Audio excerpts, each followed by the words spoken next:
foremost, completely invisible. Unless I say something, then no one really knows if I'm disabled or not. However, whether my illness is invisible or not, it doesn't affect the fact that I have to work. Because of the society we live in, it's very hard for a disabled person to be able to afford to live a decent and healthy life without working. And I'm not saying that I can't work, because I can, and so can many other disabled people. However, with most disability or chronic illnesses comes the needs for adjustments and proper accessibility, something that our society, but particularly workplaces, have been falling behind on. I have been working for 10 years now after getting my first job at 14, and have now worked in a range of industries and environments, from hospitality to office jobs. I've worked with bad bosses and good bosses. I've experienced ableism as well as good treatment. And since being officially diagnosed, I've become more open about my disability. I now feel like I can actually say chronically ill or disabled, and I've started not only openly talking about my illness, but also advocating for others and speaking out more about our rights and injustices. And yet, I still struggle to talk about disability in the workplace. I always apply for and accept jobs that I know I can physically do, but I also don't mention anything to do with my health. I don't mention it on my application or interview unless asked, and I don't talk about it at the workplace for weeks, months, or possibly ever, depending on the environment. I have to work somewhere first and try and gauge how they're going to react and treat me when they find out that I have a disability. Will they suddenly assume that I can't do my job, or start to add up the number of sick days I've had so far?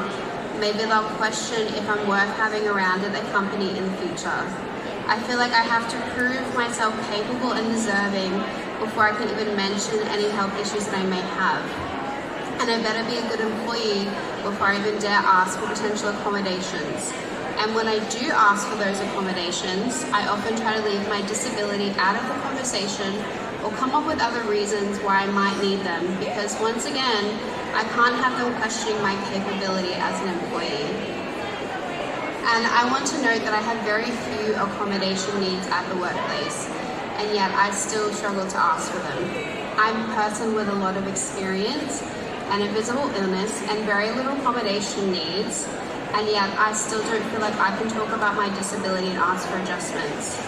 So I have to wonder, if I'm struggling this much with my own disability in the workplace, then surely other disabled people are having just as much trouble. Working age people with a disability are twice as likely to be unemployed as those without a disability. In 2018, nearly half of all employed people with a disability reported that they had experienced unfair treatment or discrimination from their employer due to their disability. These statistics and my own experience tell me that there is a serious problem with how employees are treating their disabled employees. Whether it's conscious or unconscious bias that these employers have, it's a problem. And no matter if it's direct discrimination or more subtle ableism, it's a problem. Personally, I haven't really experienced discrimination in the workplace due to my disability. However, most of my potential employees didn't even know I had a disability. And I 100% believe that things would have turned out differently if they did know. I can't help but wonder how many jobs I wouldn't have gotten if my health was discussed during an interview, or how many interviews I wouldn't have gotten if the word disabled was on my application. I've seen and experienced the subtle shift and awkwardness that occurs when you say the word disabled. You can see it in an employee's eyes as their opinion of you starts to change and the questions start turning in their mind. To be honest, I don't need to tell most of you this, because if you have a disability or chronic illness, you know that there's a lot of ableism both in and out of the workplace. But why and what do we do about it? It begins with a conversation. We're simply saying the word disabled. For years, society has treated disability as something shameful and dirty, embarrassing or awkward, something that they know nothing about and are also scared to ask about. They avoid our eyes like they're ignoring a problem and come up with words like differently abled and act like saying disabled is a slur. They don't know anything about us or what we need, except for that they don't want to be us, that our lives are sad or inspirational and they don't know how we do it. In the past, we've been a mystery to them and most of us have been invisible or ignored unless we use a mobility aid or are very visibly disabled. But in recent years, there has started to be a shift. People are learning the correct language and actually feeling comfortable using it. There is more discussion on disability, and even if it's not always perfect, it's still happening. People with various disabilities and chronic illnesses are popping up in news articles, and we are taking over social media, finally having the chance to educate people and spread our message. We are sharing our stories and lives, and in turn it's not only educating others but making them feel more comfortable about disability.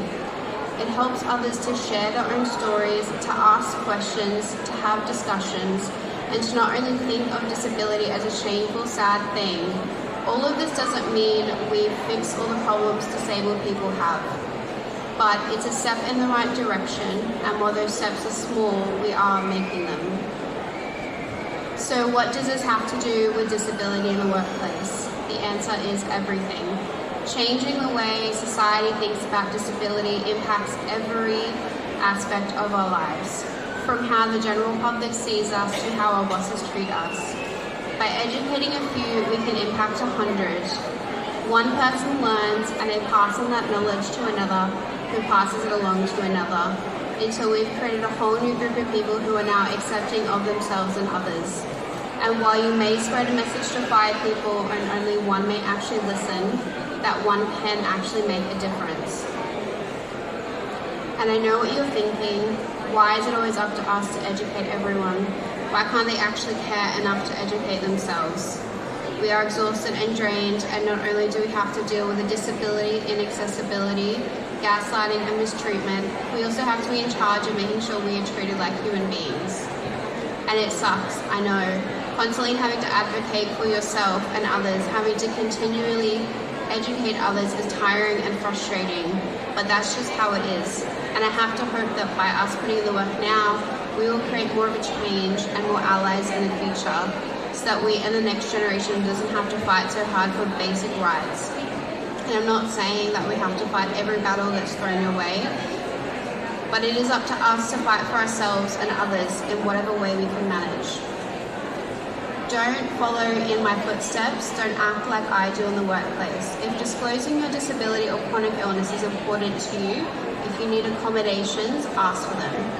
While workplaces can be shady, we do have laws that protect us.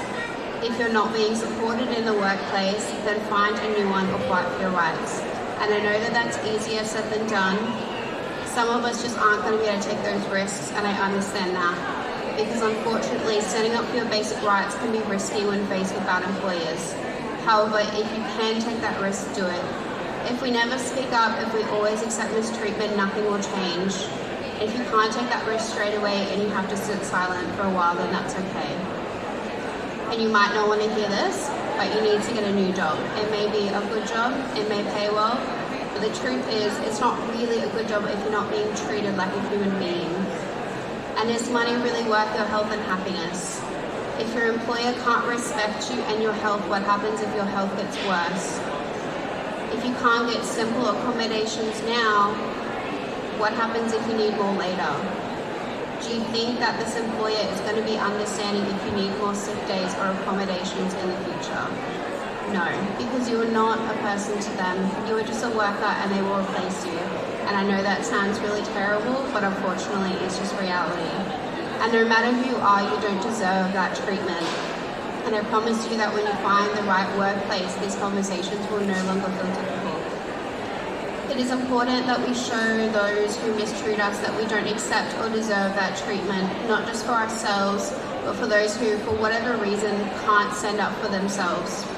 Having the ability to make change may feel like a burden, but ultimately it is a privilege. But despite standing up for ourselves and educating others, what else can we do? Know your rights.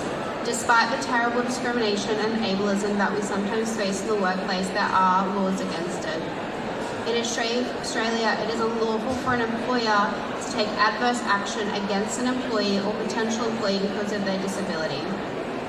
These adverse actions include not hiring a potential employee, offering an employee or potential employee different and unfair terms and conditions, treating an employee differently to other employees, causing disadvantage to the employee, or firing an employee.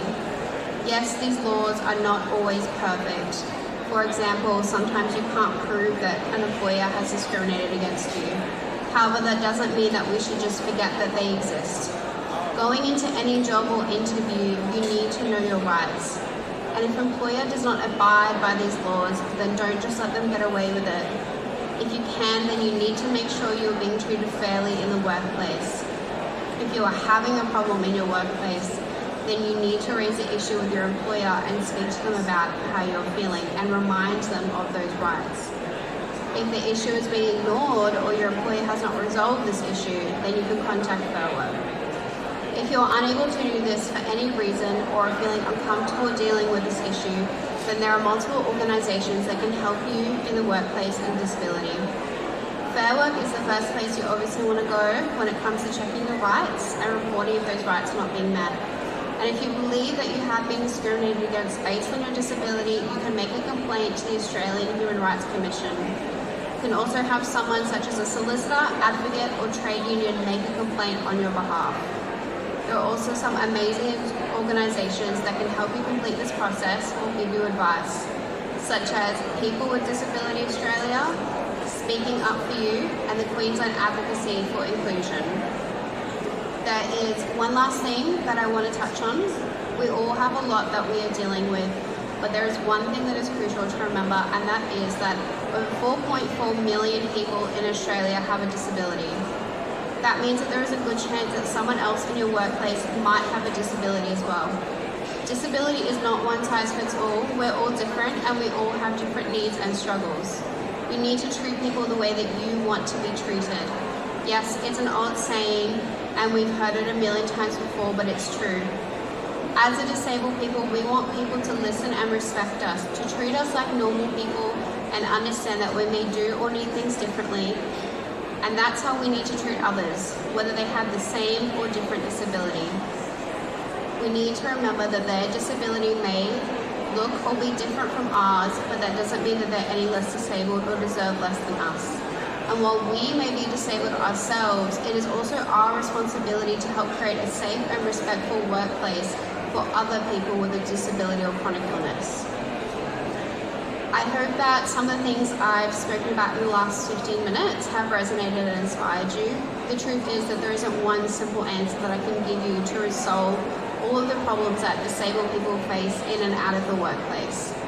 While we have always been here, we are still paving our way in society and learning how to make our voices heard.